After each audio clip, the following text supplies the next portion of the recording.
Bybelstudie. Ons reis nog steeds deur die boek van Stefan Joubert. Ons sluit die Nuwe Testament en ons gaan regtig vir julle ruk deur hom gaan. Ek hoop die boek beteken vir julle as kykers en as lidmate wat hier is, net so basis wat dit vir my beteken. Mense dink altyd as 'n dominee afstudeer is, onthou hy alles wat hy geleer het. Dit is nie so nie, jy moet maar weer 'n paar kernwaarhede jy ook ontdek. En so het ek 'n paar pragtige stukke in Stefan Joubert se boek weer ontdek. Vandag gaan ons praat oor beginsels vir Bybel verstaan en hoe belangrik dit is om die Bybel te verstaan in die manier wat dit geskryf is. Die eerste 2 weke van ons reeks het ons baie stil gestaan by die feit dat mens kan nie net 'n teksvers vat nie, jy moet 'n teksvers in sy konteks lees. Vandag ontsluit ons verder hierdie idees en ons kyk na daar om spesifiek genre sensitief te wees. Voordat ons saam lees, gaan ek net vir ons bid. Kom ons sluit die oë. Here, dankie dat ons saam in U naam kan wees om hierdie Bybelstudie vandag te beleef. Dis my gebed dat U elkeen van ons sal seën en dat ons U beter sal leer ken in U woord. Dat ons die Nuwe Testament so sal ontsluit dat dit vir ons 'n diep en egte betekenis weer kry in ons lewens. Here, ons kom bely dat as gelowiges het ons elke dag nodig, ongeag ons opvoeding of opleiding, om weer diep te delf in die Bybel. Dat ons kan vandag bely, Here, U woord is so ryk, ons ontdek dit op 'n nuwe manier elke keer, wanneer ons saam dit oopmaak. Seën elkeen wat hier is en seën elkeen wat ook aanlyn nou kyk. In Jesus naam, amen. So, dis baie belangrik om rekening te hou met die verskillende genres waarin die Bybel geskryf is. Ek gaan sommer net hierdie sê. Een van die beste boeke wat ek in my lewe gekry het, as 'n skrywer nou, is die Afrikaanse skryfgids, wat Chanel vir my gekoop het 8-9 jaar terug. En in my voorbereiding vir vandag het ek weer, nie net gekyk na wat Prof Stefan doen nie, maar ek het weer gaan kyk na hierdie boek, om te besef dat verskillende skryfwerk is verskillend vir verskillende gehore. Byvoorbeeld, een van die temas wat in die Afrikaanse skryfgids aangeraak word, is, hoe vat jy 'n roman, Tadeen Matteus se Kring in 'n Bos, en jy maak van dit 'n film? Albei is skryfwerk, maar dis verskillende gehore. As jy 'n draaiboek skryf vir 'n film of vir 'n TV-reeks, dan is dit anders as wat jy dit sal doen in 'n boek. Want jy kan emosie uitbeeld. Die een wat hier skryf in 'n kort verhaal, hy het nie die visuele wat ek en jy het as ons 'n TV-reeks kyk. Hy moet vir jou vertel wat jy moet sien.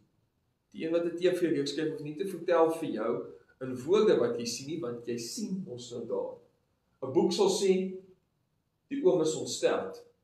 Die draaiboek hoef nie te sê die oom is ontsteld nie, jy sien dit op die skerm. Hy hoef nie te sê ek is ontsteld nie, jy kan in sy gesig sê ek wil sien hy is ontsteld. En dis die verskil. Nou as dit by die Bybel kom, is dit presies dieselfde.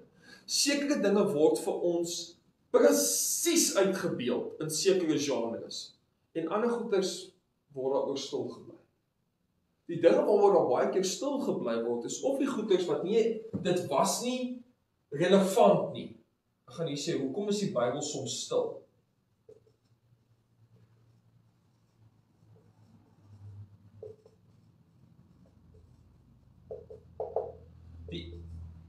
Byvoorbeeld iets soos genadedood is toenemend 'n tema wat in ons wêreld begin posvat. Hoe maak ons met iemand wat so terminaal siek is dat hulle elke dag in pyn leef? Is dit reg dat daai persoon dan 'n inspuiting of inspuitings kry wat dan hulle lewe neem? Mense wat nie meer wil leef. Of is dit verkeerd? Nou, die Bybel, die woord genadedood as 'n term, is nie in die Bybel nie, is ek reg? Die Bybel is stil oor genadedood. Dit praat nie daaroor. So, die eerste ding wat ons moet weet is, die Bybel is stil oor sekere goeters, want ons het nie dieselfde woordeskat as die mense in die Bybel. So, dis die eerste uitdaging. Ek gaan hier skryf woordeskat. Byvoorbeeld, die woord genadedood is nergens in die Bybel nie. Maar ons weet vanuit die Romeinse praktyk uit, dat baie keer sou 'n politieke leier heeltemal polities gemarginaliseer word, en hy het homself uitgeleef, en dan sal hy sy eie lewe neem. Maar dit sou vir hom 'n besluit wees. Hy en sy familie sal saam besluit, die beste ding wat pa nou kan doen is om pa se lewe te neem, dis die beste vir pa, en dis die beste vir ons almal. Dis nie helemaal genade dood nie, maar in die kultuur van daai tyd, was daar tog mense wat hulle eie lewens geneem het, as hulle gevoel het, hulle hoef nie meer te leef. Die man wat die politieke leier was, sou gevoel het, hy is nie meer doeltreffend in sy pos nie, hy beteken nie meer iets vir sy familie nie, en in die Bybelse konteks was die familie alles, la familia was alles, en dan sal hy sy lewe neem. 'n goeie voorbeeld van so iemand is Pontius Pilatus. Julle het dit geweet. Historiese bron het vir ons gewys, Pontius Pilatus het sy eie lewe geneem, omdat hy polities so swak was in Palestina in die tyd, hulle het hom teruggebring Rome toe, en gesê die beste ding vir jou en vir jou nageslag is om jou lewe te neem, en hy het saamgestem. Hy het sy politieke loopbaan op die ou ramp. So, ons het nie altyd dieselfde woordeskat vandag as die mense in die Bybelse tyd nie. Dit beteken nie dat dieselfde tipe goed nie daai tyd ook gebeur het nie. Is ek reg? So, dis die eerste ding is. Partykeer is die Bybel stil oor iets, omdat ons woordeskat verskil met die mense van die Bybelse tyd. So dit woord dit dan nie aan soos die woord awesome. Maar sien dit net daar die So, ons woordeskat is anders as alles. Ek wil julle moet verstaan, as ons spesifiek kyk na die Ou Testament, 1/3 van die woorde in die Ou Testament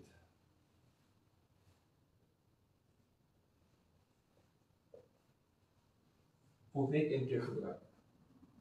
So as jy 'n vertaling doen, moet jy weet, 1/3 van daai woorde is baie moeilik om te vertaal, want hy kom net een keer voor. Jy het nie 'n kruisverwysing om te sê, hierdie woord soos jong wat 'n dag is, kom in hierdie plek sê nou maar op hierdie manier voor, jy het niks anders, jy het net buite Bybelse bronne wat jou help. En daarom sê ek, wanneer ons die Bybel lees, en ons is genre sensitief, hoe dit geskryf is as gedigte, of kortverhale, profesieë, of evangelies, briewe, wat ook al, moet ons onthou, ons het 'n ander woordeskat vandag as die mense van daai tyd. En hulle woordeskat is oor sekere dinge baie ryk, en oor sekere dinge beperk. En 'n woord byvoorbeeld in die Nuwe Testament soos liefde. Ons het een woord vir liefde, nee. In die Grieks is al 6.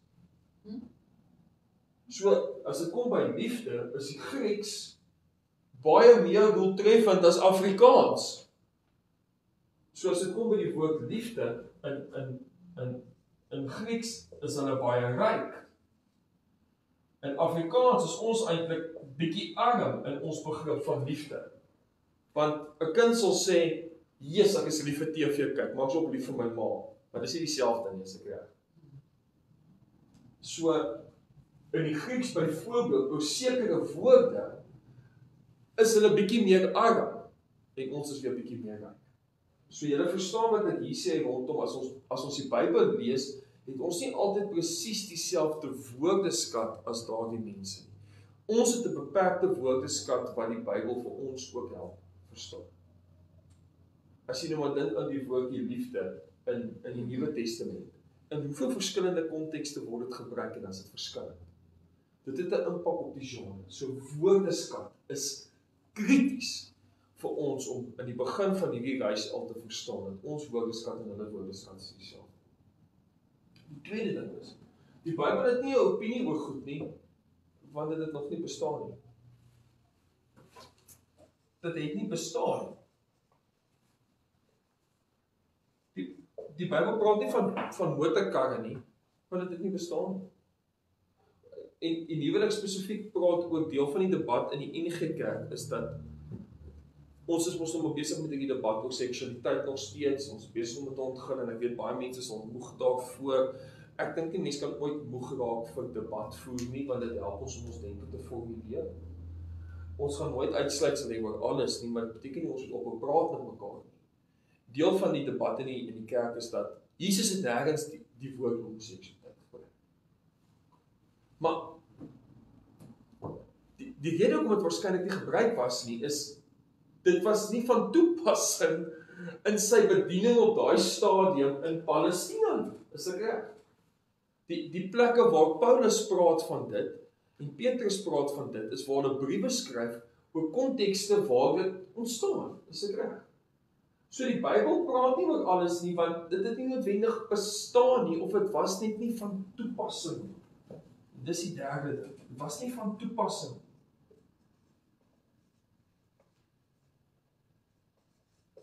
Al hierdie dinge is so belangrik om te onthou wanneer jy die Bybel ontleed. Nou as ons kyk na die verskillende genres van die Bybel, skryf Prof Stefan baie mooi hier in die notas, ek sal dit weer op die web ook vir ons sit. Dit is nodig om rekening te hou met die verskillende genres van die Bybel, sodat ons die verskillende wyses van skrifberoep wat gevolg word, dienooreenkomstig kan hanteer. Dit beteken, wanneer iemand 'n gedig skryf in die Bybel, is dit anders as 'n brief. So ek wil 'n paar van die genres vir julle uitlig. Die eerste een is geskiedskrywing.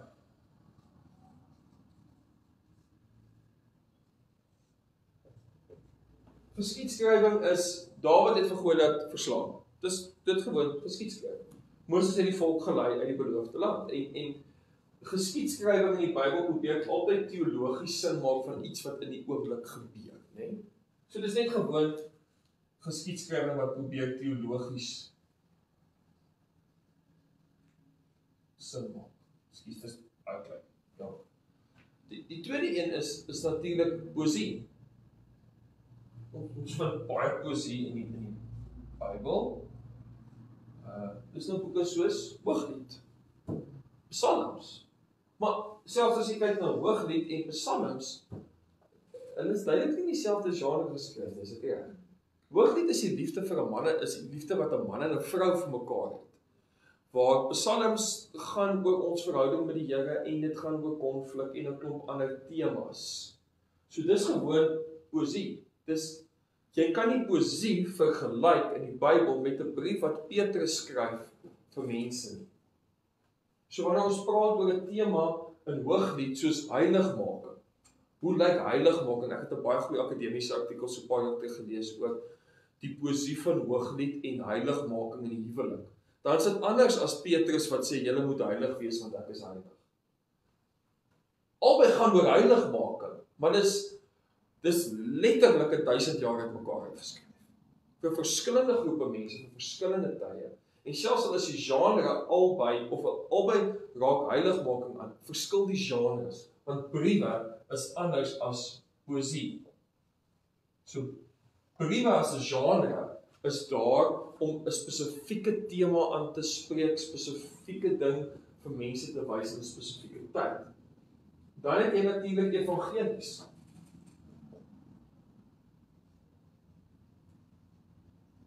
Evangelies, Matteus, Markus, Lukas, Johannes. En baie sê selfs Handelinge is eintlik ook 'n evangelie, omdat Handelinge en Lukas deur dieselfde persoon geskryf is. Nou wat interessant is hier is dat die genre van die evangelie is amper soos 'n biografie. Nou as Paulus vir Korintiërs skryf, ek gee aan julle wat die Here Jesus vir my oorgedra het in die nag wat hy oorgelewer is, dan is Paulus besig met 'n stuk geskiedskrywing. Hy's besig met 'n stuk evangelie. Maar sy brief aan die Korintiërs is nie 'n evangelie nie, verstaan julle wat ek sê? Dis 'n brief. Hy raak nie alles aan van die evangelie nie, hy raak sekere dele aan van die evangelie. En dit is vir my belangrik om te sê, daar's 'n verskil tussen die evangelie en 'n brief. Hulle raak aan mekaar, maar dit is nie dieselfde nie. Hulle het nie dieselfde doelwit nie. Dan kry ons natuurlik een van die mooiste skryfvorms in die Bybel. Dis apokaliptiese literatuur. So kom ons praat oor apokaliptiese literatuur. Dis apokaliptiese literatuur kom van die woord Afrikaans apocalypse af, wat eintlik kom van Engels apocalypse. Amerikaners sê ons apocalypse. Apocalypse gaan alles oor hoe alles eindig, hoe die wêreld eindig. So boeke wat daarin pas is Openbaring, is ek reg? Openbaring is absoluut. Dink julle ek het Openbaring nie spel vandag nie. Ek het op hier geskryf Openbaring. Dis wat 'n laat aand van huisbesoek by goeie vriende aan jou doen. Openbaring. Maar Openbaring, né? So, Openbaring probeer vir ons sê hoe daar 'n einde gaan wees aan alles. Dis nie die enigste ding wat Openbaring sê nie, maar dit is wat Openbaring probeer doen. 'n Ander boek wat praat oor apokaliptiese neigings het, is die boek Daniël. Is dit reg? Want Daniël het al die visioene en dis die gesprekke oor hoe gaan Nebukadneser se heerskappy eindig. Julle ken mos die einde van die boek Daniël wat praat van die beeld wat verskillend. Dis tipiese apokaliptiese literatuur. Dit is die twee sterkste boeke in die Bybel wat apokaliptiese literatuur het. Maar dan het 'n boek soos Daniël het nie net apokaliptiese literatuur nie, se reg. Hy het ook 'n stuk geskiedskrywing. Julle het dit nou gesien met Sadrag, Mesach en Abednego nou die dag. Waar ons praat oor vryheid. Dis nie apokaliptiese literatuur nie. Dis 'n wonderwerk. Dis 'n stuk historiese geskiedskrywing wat daar gebeur. Maar dit sluit af met apokaliptiese literatuur. So, daarom, wanneer ons kyk na die verskillende genres in die Bybel, moet ons verstaan, van die genres van skryfwerk, is baie keer 3 of 4 verskillende genres in een Bybelboek. Die loflied van Deborah en Rigters. Rigters is absolute geskiedskrywing wat probeer teologies sin maak van sy tyd. Maar die loflied van Deborah is histories, maar dis 'n stuk poësie, is dit reg? So dan weeg jy dit mos anders op as enige ander literatuur met dit. Jy lees dit in die konteks wat dit is. Een van die beste voorbeelde wat ek het, is nog steeds Psalm 51, waar Dawid sê, ek was al voor my geboorte 'n totale sondaar. En op grond van dit baseer ons mos alles op sonde. Jy onthou, ons het so ruk terug, 5-6 weke terug, ons oor Romeine gepraat, onthou ons die Romeine Bybelstudie. Ons gepraat het oor sonde. Sonde is nie, dis dit wat in jou hande val, en waarin jy groei, dis nie iets wat van binnekant af kom. Myns insiens, as ek die Bybel reg verstaan. Want ons moet Psalm 51 as 'n gedig sien deur 'n getraumatiseerde persoon. Hoeveel psalms is daar wat Dawid sê, God het my al voor my geboorte beskerm? Baie. Ek dink al 7 psalms waar Dawid spesifiek praat oor, voor my geboorte al het U my ma beskerm en my beskerm. Dit gaan so 'n bietjie teen die idee dat ek al voor my geboorte 'n sondaar was, is ek reg? Plus, as ons kyk na die res van die Bybel, dan sien ons dat God vrouens wat swanger is beskerm. Die verhaal van Samuel. Wie se ma verlang, nie kon nou sê nie, en toe sê sy sal, as sy kind dit sal so groot maak. Die Bybel sê, God het haar beskerm, sodat Samuel gebore kan word. As ons kyk na die geboorte van Jesus, waarna ons hierdie Sondag ook nog gaan kyk, Lukas, né? Dan is dit dieselfde tema. Dis God se beskerming van mense, voor hulle nog gebore word. So dit strook dan met die poëtiese literatuur in psalms waarvan Dawid praat. Partykeer voel mense die Bybel is teenstrydig met mekaar, maar dan is dit omdat hulle die verskillende genres verkeerd teen mekaar opweeg, as julle verstaan wat ek sê. Literatuur in die Bybel verskil, genres verskil. Nou wil ek hê, ons moet net 'n bietjie verder lees, wat Prof. Stefanie verder skryf. God praat nooit in losstaande verse nie. Hy praat in paragrawe, hoofstukke en boeke. In elk geval, die oorspronklike Bybelskrywers het nooit iets soos verse of hoofstukindelings gebruik nie. Weet of julle dit besef? Ons het eers in die 13de eeu begin om vir die Bybelse teks verse te gee en hoofstukke te gee. Voor dit was dit nooit daar.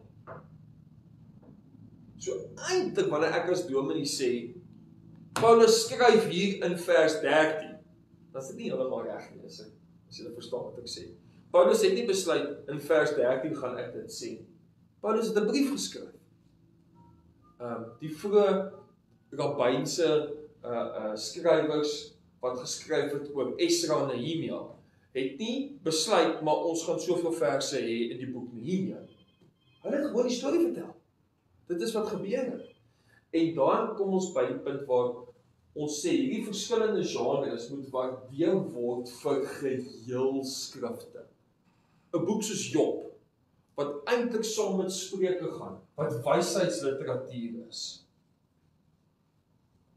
'n ander boek wat wysheidsliteratuur is Prediker, Spreuke, Job. Dit probeer sin maak van God in ons wêreld en hoe om prakties te leef. As jy Job net 1 of 2 teksverse vat, kan jy dit so maklik verkeerd kry. Job is 'n boek wat jy al 42 hoofstukke saam moet lees as 'n geheel, om te verstaan wat die boodskap is. En dit maak van die Bybel nog meer spesiaal.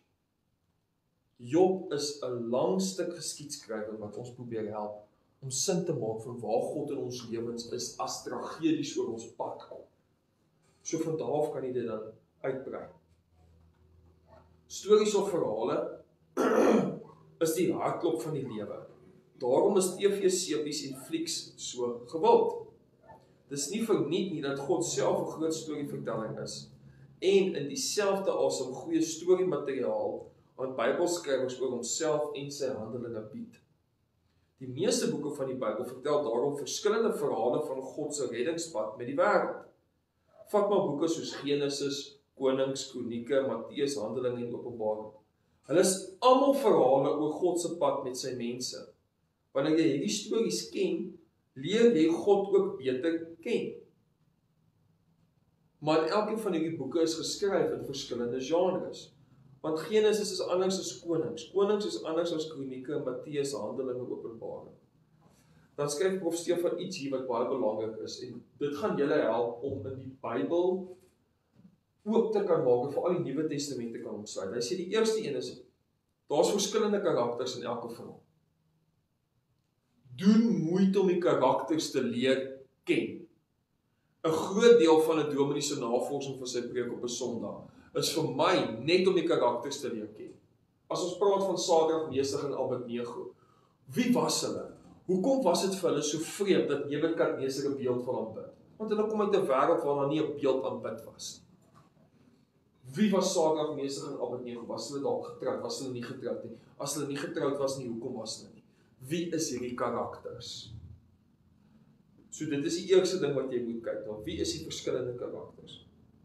Dan die tweede ding wat Prof Stefan sê is, daar's 'n oorhoofse tema en plan in elke Bybelverhaal. Hoor mooi wat ek sê, daar's 'n oorhoofse idee aan elke verhaal en elke karakter in die Bybel. As jy byvoorbeeld gaan kyk na die lewe van Thomas, Jesus se disipel, dan is daar ons 'n spesifieke verhaal in Thomas se lewe wat afspeel in die groter verhaal van die evangelie. Dit maak van Bybelnavorsing vir my baie spesiaal is. Partykeer tel jy verskillende idees op oor wie hierdie karakters was uit verskillende bronne uit, om 'n karakter bymekaar te sit. Dan die derde ding wat Prof Stefan sê is, Bybelverhale speel altyd binne 'n bepaalde plek, tyd en ruimte af. Onthou, daai bepaalde plek, tyd en ruimte is nie nou nie. Is 2000 jaar. En die wêreld van die mense in die Bybel was anders. God praat nie in frases of sinne nie, maar in paragrawe, hoofstukke en boeke. En die volgende ding kan ek nie meer beklemtoon. Begin altyd op die regte plek lees. En dis by die begin. Die Bybel is nie bedoel om oop te maak en te sê, nou soek ek gou 'n teksversie. Dit het ons al week 1 vir mekaar gesê. Die Bybel is bedoel om deeglik gelees te word van begin tot einde. Daar's 'n rede hoekom die skrywers van die Bybel begin waar hulle begin. As jy Dan Brown se nuutste avontuurboek lees en jy begin op bladsy 103, gaan jy verward wees. Jy gaan nie die karakters verstaan nie. Jy gaan nie weet hoekom hy sê wat hy sê nie. En dis jou skuld dan as jy dit so doen. Want dit help absoluut nie om dit so te doen nie. En die ding is, sekere Bybelboeke gee jou half die toelating om dit te kan doen. Byvoorbeeld 'n boek soos Spreuke, want die Spreuke is meestal al geallokeer in teksverse sedert die 13de eeu. Maar die doelwit van die boek Spreuke is aan die begin van die boek, wat Salomo skryf. Hierdie boek is daar om jou te leer wat is 'n regverdige lewe. So as jy finansiële beplanning wil doen uit Spreuke uit, is dit reg. Maar moenie net dan die teksvers gaan nie. Gaan deur die doelwit van die skrywer wat regverdigheid is. Hoe lyk 'n regverdige persoon se omgaan met geld? Maak dit sin wat ek sê?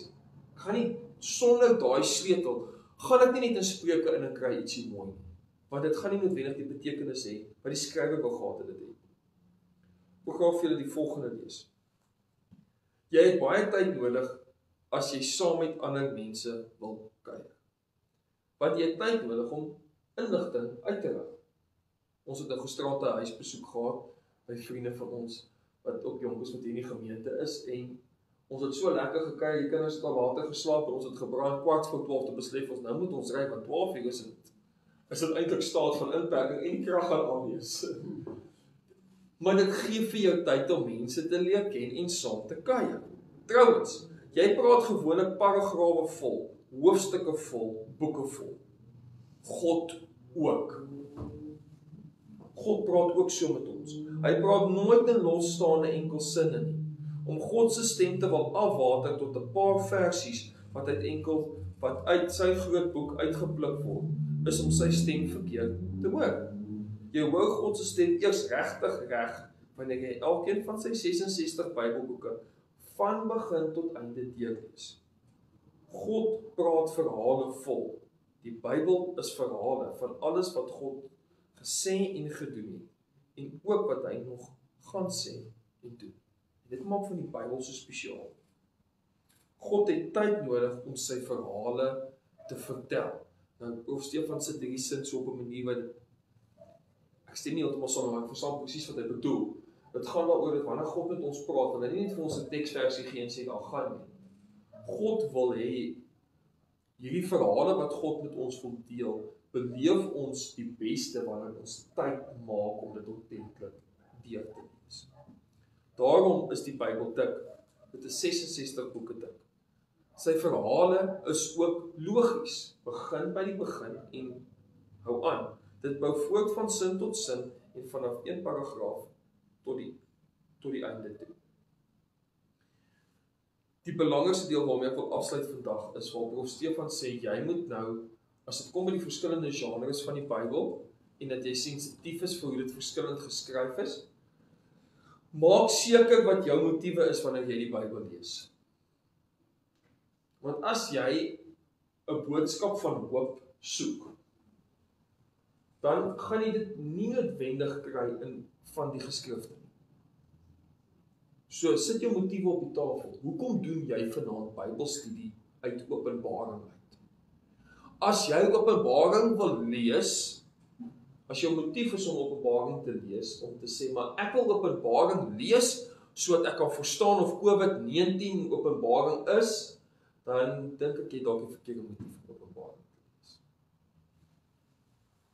As jou motief is om te sien hoe God met mense 'n pad stap tot op die einde van die wêreld en hulle bemoedig en versterk, dan is jou motief reg om Openbaring te lees. Want anders te gaan jy die verkeerde antwoord kry. As jy Hooglied lees vir enige ander rede as om die liefde tussen 'n man en 'n vrou of die liefde van God en die kerk beter te verstaan, dan gaan jy dalk die verkeerde antwoord kry.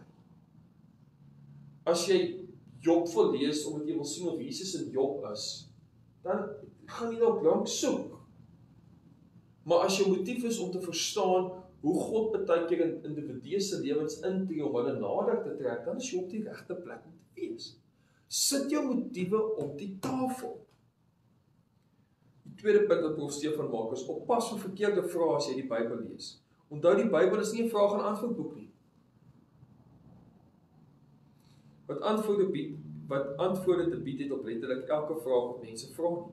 Moenie dink die Bybel gaan 1-tot-1 antwoorde hê oor moderne probleme soos kloning en abortus. Dis eers wanneer ons sin maak van 'n geheel in die Bybel dat ons sê, ons glo die Bybel sê vir ons dit. Dis nie 'n teksvers. Wat sê die Bybel, is abortus reg of verkeerd? Die woord abortus is nie in die Bybel. Dit beteken nie dat dit nie gebeur het in die Bybelse tyd, dat 'n swanger ma of 'n swanger pa of pa van 'n swanger vrou iets sal doen om daai baba se lewe te probeer beëindig. Dit kan op dit die Bybel het en die Bybelse tyd het dalk voorbeelde van dit, nie noodwendig die Bybel direk nie, want daai dinge het in die Bybelse tyd gebeur.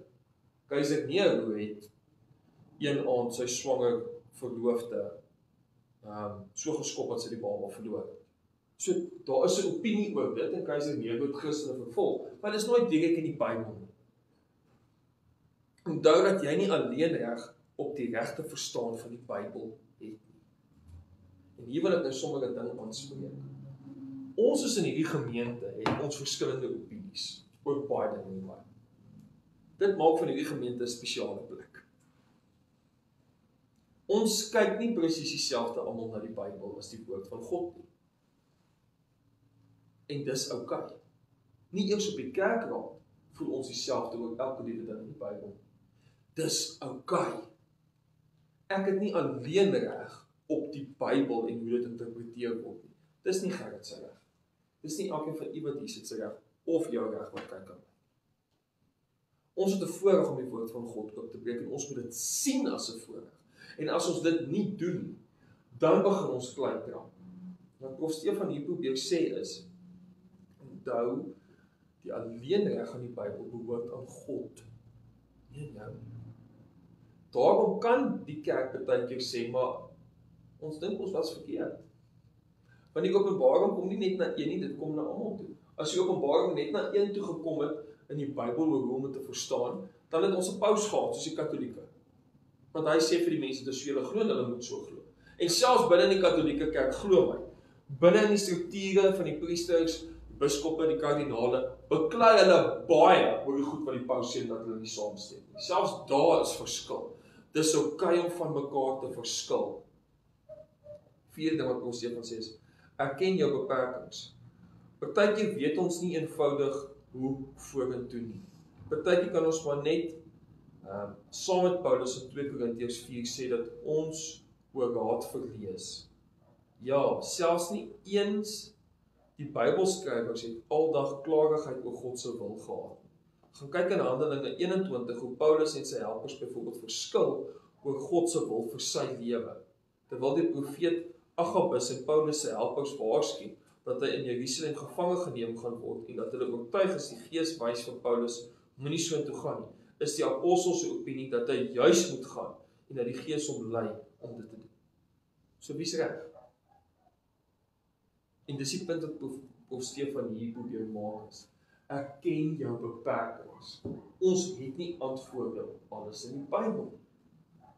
Hulle het nie eers altyd antwoorde gehad nie. So wat ek laas keer gesê het, as jy kyk byvoorbeeld dat Dawid wat 'n sensus hou, dan sê Samuel vir ons, dit was nie God se wil nie, en Kronieke sê dit was God se opdrag. Maar Kronieke en Samuel is op dieselfde tyd geskryf. So wie's reg? Die Bybel gee nie altyd klarigheid nie. Ons moet ons beperkings erken. Die laaste ding wat ek wil sê is, jy het hulpmiddels nodig wanneer jy die Bybel probeer ontleed. Omdat die Bybel in ander kulture en tale is as ons ontstaan het, is dit nodig om goeie hulpmiddels te gebruik om dit goed te verstaan. Kommentare, leksikons en verskillende vertalings is absoluut noodsaaklik wanneer jy die Bybel bestudeer. Anders verhef jy jou opinies tot die enigste regte siening. Maak die kommentare oop. Die beste, ons het in Afrikaans, seker een van die beste een volume kommentare wat ek dink wêreldwyd al seker geskryf is. En dis die Bybellennium. Die Bybellennium is net so dik, maar ek kan hom regtig aanbeveel. Dis geskryf deur 'n briljante teoloog in Afrikaans. En as jy een wil leen, ek dink ek het 3. Want soos iemand maar doodgaan en dan sê die dominees gaan dood en dan sê hulle vir ons kom haal die boeke. So ek sit nou onbedreig en dalk 4. So kom leen een as jy wil. Maar leer die woord beter ken. Jy het hulpmiddels nodig. Vir my as predikant is dit presies dieselfde. En moenie dink daai hulpmiddels is net kommentaar. Dis partykeer 'n klein Bybelboekie, Bybelstudieboekie wat jy ergens gekry het by 'n gemeente 30 jaar terug. En jy blaai hom teen en jy sê, "Sjoe, hier's weer 'n ding wat my help om die Bybel beter te verstaan." Kom ek sluit vir ons af met gebed. Here, dankie dat ons saam kan Bybelstudie hou in U naam. Dit is regtig my gebed dat U elkeen van ons sal seën wat hier is wanneer ons genre sensitief is vir die Bybel. Help ons ook in die weke wat kom en ook in volgende jaar om die Nuwe Testament nog meer te ontsluit en te verstaan wat is U besig om vir ons te sê. Help ons om respek te hê vir U woord. Here, ons moet ongelukkig bely dat ons baie keer dink ons het alleen reg op hoe die Bybel verstaan moet word. Ons het nie. Help ons om nederig te wees. Amen.